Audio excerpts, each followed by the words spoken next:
It's almost 2022, and by the time this video posts and some of you see it, it's already gonna be 2022.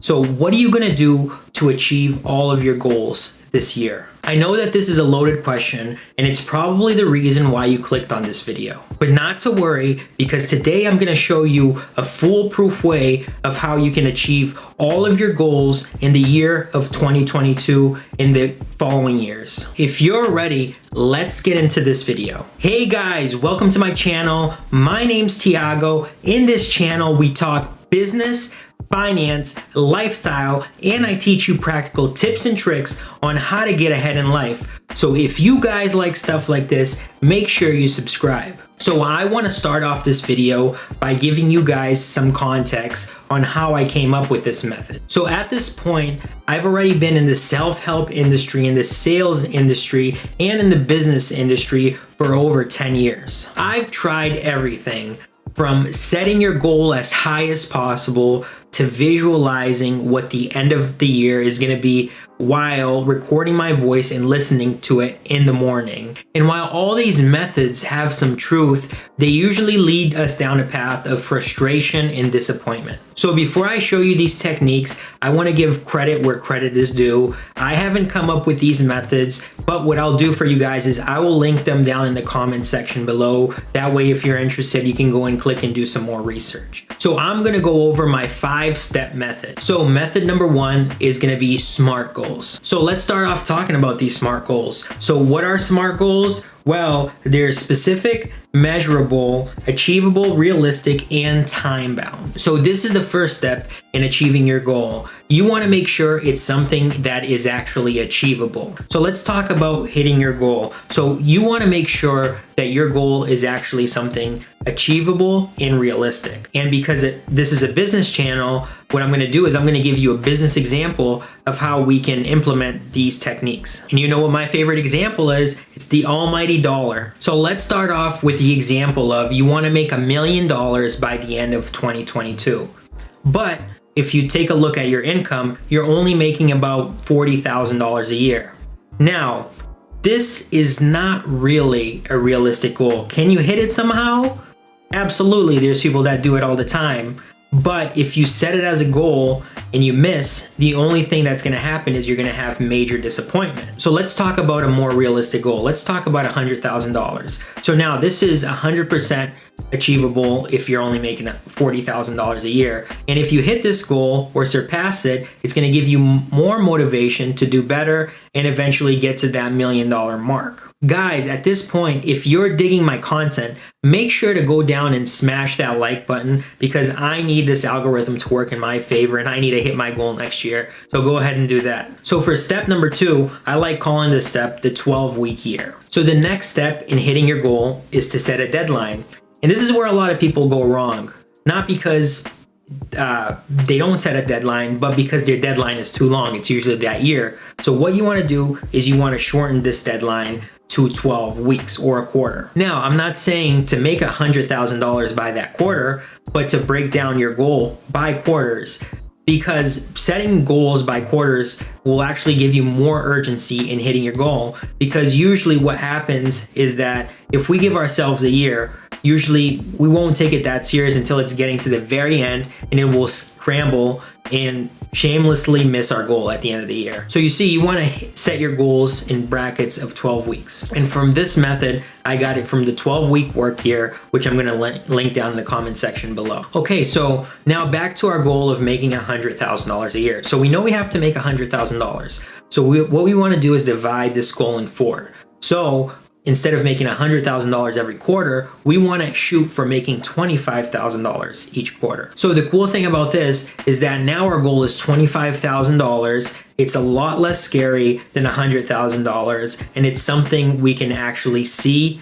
and calculate what we have to do to hit it. So again, you don't have to just apply this goal to making money, but you can actually apply it to every single goal you have in each section of your life, and you'll see that you'll hit all these goals a lot easier. Step number 3 brings us to planning. So this is actually a goal that everybody's familiar with, in that most people actually, this is the first thing that they do is they'll sit down and they'll plan their goals. And by planning, I mean look at your goal, see what it is, and then reverse engineer what your goal is and what you have to do to get to that goal. And again, let's go back to our example of making $100,000. So we know our goal is $100,000. We know each quarter we have to make $25,000. So let's say, for example, you're working a sales job and each sale you make is $1,000. So now you know that you have to make 25 sales that quarter to reach that $25,000 mark. And again, there's other things you have to do to hit that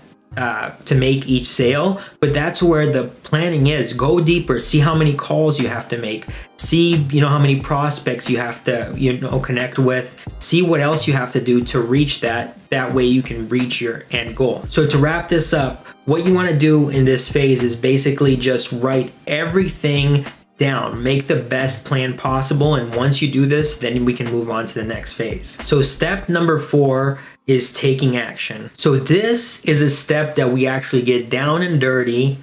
In this step, we separate the average from great. And this is probably the hardest step out of all the steps you're gonna take to reach the goal. So I probably know that most of you guys struggle in the productivity area. So what I'm going to do for you in this section is I'm going to link a video here that I created on productivity. So if you're interested, make sure you click on that video. So in this section, I actually implemented something that I learned from Bob Proctor. So one of the most important lessons I've learned from Bob Proctor, it's known as the knowing doing gap. So most of you guys, and I include me in this, is that we know so much, we do so much research, and we know a lot more than we actually practice. And so there's that gap of like, I know what I'm supposed to do, but I'm not doing what I'm supposed to do. And by not taking action, that causes this huge gap known as the knowing doing gap. So in this step, we're gonna need to take massive action to truly get to where we wanna go. Here we have to train ourselves with massive willpower, and we have to work on our disciplines. We have to make this as simple as possible in order to take those steps, because the simpler the steps, the more likely that we're gonna take them. And the more complicated things seem, the less likely we are to do those things, and the more that it holds us back from achieving our goals. And remember, you can plan all you want, but if you don't take any action, nothing's gonna happen. The last step is having accountability. So every month you wanna sit down and track and check out your progress on how you're doing to hit your goal, just to make sure that you're actually on the road and on the path of hitting that goal. And by doing this, you're gonna see if you're either ahead or if you're behind. And if you're behind, then now you have to, again, reverse engineer and see what you have to do to pull ahead. Because if you get too behind, then what I encourage you guys is shorten your goal or take massive action. Goal setting is very exciting and it's very motivating. And it's especially motivating if you hit your goals, because that will actually motivate you to go do bigger and better things. So most of my goal setting strategies come from two sources: the 12-week work year and Bob Proctor Thinking into Result. Now, the 12-week work year is pretty cheap. You can go on Audible, download it, listen to where you go, or just buy the book off of Amazon. Bob Proctor's program, on the other hand, that's a pretty expensive program. Again, I don't recommend you guys going into this unless you're fully dedicated. And again, I'm not urging you to do this, but I'm just telling you guys just to listen what I have to say about it, because I took the whole course. That way you guys can save yourselves all this money. But if you really have to take it, then go and look into it. I've tried many techniques, but these two were the perfect match. If you guys want me to talk about any different techniques or something that you've heard of, make sure you drop me a comment down below and I'll make sure to look into it. And if I like the idea, I'll definitely create a video on that topic. Now, I want to know what your goals are in this coming year. I also want to know if you're struggling in any of these areas. And if you are, drop a comment down below, because I want to help you get closer to your goal, because I believe that in this community, we can all help each other get closer and closer to achieving our goals. Now, I want to also know what you guys think about my strategy, because ever since I implemented this strategy into my life and in my business, I've seen my results go up drastically. So if you guys want me to continue to make more videos on this topic, make sure you guys hit the like button, make sure you subscribe, make sure you hit the notification bell, because every time I release a new video, you guys will be the first to know. And if you've made it this far, I applaud you guys. I really do. And what I'm gonna do for you is I'm gonna drop 2 videos here so you guys can binge watch. Hey guys, it's been great. Till next time.